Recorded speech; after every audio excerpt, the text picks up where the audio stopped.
Welcome to the Rugby Obsession Deep Dive. Today, we're getting straight into it. Springbok Rugby. Yeah, that's right. Specifically, we're looking at a prediction for the very first Bokke selection of 2025. Yeah, and our source for this is an article from the southafrican.com.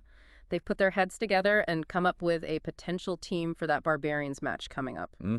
So our mission today is basically to unpack that prediction, try and understand the thinking behind it. And see what it might tell us about how the Boks are planning to sort of kick off their season. It really is the starting gun, isn't it? Absolutely. Predicting these first teams, it's always fascinating. Gives you a bit of a window into the coaches' minds, maybe. It does. And look, right off the bat, the source puts the challenge out to you, the listener. Yeah, they want you thinking as we go through their ideas, what would your team prediction be for this specific game against the Barbarians? So keep that in mind. They actually suggest leaving a comment on their article or sending a WhatsApp to 0600000. We'd love for you to think along too. And hey, if you're not already, maybe hit subscribe on Rugby Obsession so you don't miss any of these deep dives. Good call. Okay, let's unpack the source itself. Setting the scene. Springboks versus the Barbarians. June 28th, that's the season opener. And straight away, the article calls it a warm-up fixture of sorts. Well, that's interesting phrasing, isn't it? It is. It suggests, and the article points this out, that Erasmus probably isn't going to roll out, his absolute top-tier World Cup final XV for this one. Seems unlikely, yeah. The purpose, according to the source, it looks like it's about a strategic mix. A blend, yeah. Newcomers, maybe some guys needing minutes alongside some of the established stalwarts. Exactly. The goal seems to be building a bit of momentum before those first official tests in July, Italy and Georgia. Makes sense. Shake off the rust, get some combinations working, maybe look at a few players. Smart way to do it. You blood some new talent, give guys returning from injury perhaps a run. In a game that's high profile, but maybe, just maybe, has slightly less test match pressure? Precisely.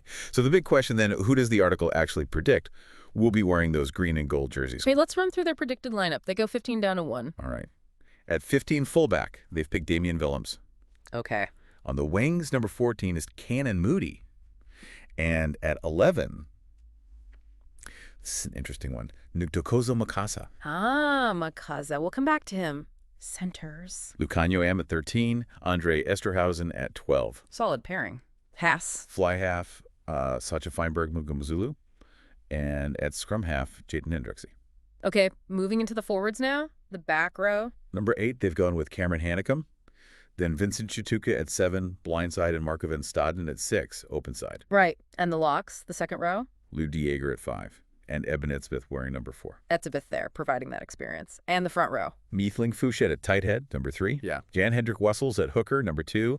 And Gerhard Steenkamp at loosehead prop, number 1. Wow, okay. That is quite a mix, isn't it? You've got your massive experience like Etzebeth M. van Staden, blended with really exciting prospects like Hanekom, Feinberg Mugamazulu, and Makaza. Plus, as you said, guys potentially coming back from injury layoffs. And the article gives some rationale for this particular combination. They mentioned it allows the coaches a good look at players in what they call all-important positions. Which ones did they single out? They specifically flagged no 8, hooker, and loosehead prop. So 8, 2, and 1. And you can see why. I mean, the front row stability is huge. Number 8 is such a key link. Yeah. Yeah, getting eyes on contenders there early makes sense. Definitely. The source also highlights that this game could be a, and I quote, relatively low-pressure opportunity for some. Like Makaza. Exactly. They mentioned Ntokozo Makasa, calling him a varsity cup star.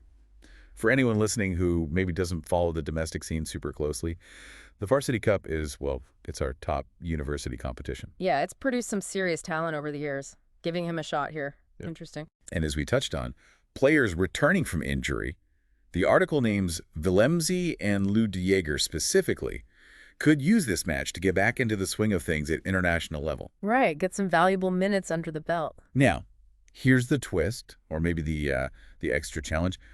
While the Boks might be using it as a warm-up, The Barbarians certainly aren't. not at all. The article points out they've already announced some, frankly, massive names for their squad. Huge names. The source mentions 3 Test Centurions already confirmed. Sam Kane, Wow. Peter O'Mahony, and Connor Murray. Between them, that's, what, 352 test caps? Incredible. I mean, that level of experience, that quality, Yeah. that's a serious test for any side, let alone one that might be experimental or finding its feet. And Rassie Erasmus acknowledges this in the article. There's a quote from him. Oh, yeah. What does he say? He says, we have no doubt they will name several more top-class players. This match will set the tone for us to switch into full-out competitive mode from the outset. So he's expecting a proper challenge then. Absolutely. He talks about knowing Kane, O'Mahony, and Murray, having worked with Peter and Connor before. He calls them quality players with experience that will serve as a great test. Good stuff. He also mentions being excited for the season, the fan support, and that they're busy putting the building blocks in place.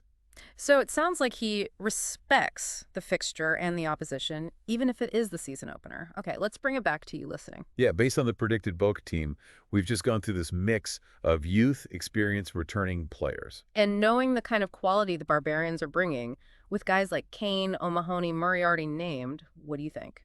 Does this prediction from the SouthAfrican.com feel, likely, plausible, and maybe more importantly, who would you pick? Who's in your first Springbok 23 for this Barbarians clash? Consider the strategy, the opposition. Let us know. Yeah, leave a comment wherever you're listening, or use that WhatsApp number, 0600-LED-00201. We genuinely enjoy hearing your takes. Definitely. And a quick reminder, do subscribe to the Rugby Obsession Deep Dive if you want to keep up with all our discussions. Now, the article also slipped in another useful bit of info, didn't it? Yeah. About tickets for a game later in the year. Ah, yes. The Springboks versus Argentina. That's part of the Rugby Championship. But it's being played in London at Twickenham in October. Right. And tickets for that one are actually on sale now. Yeah, via ticketmaster.co.uk and England Rugby.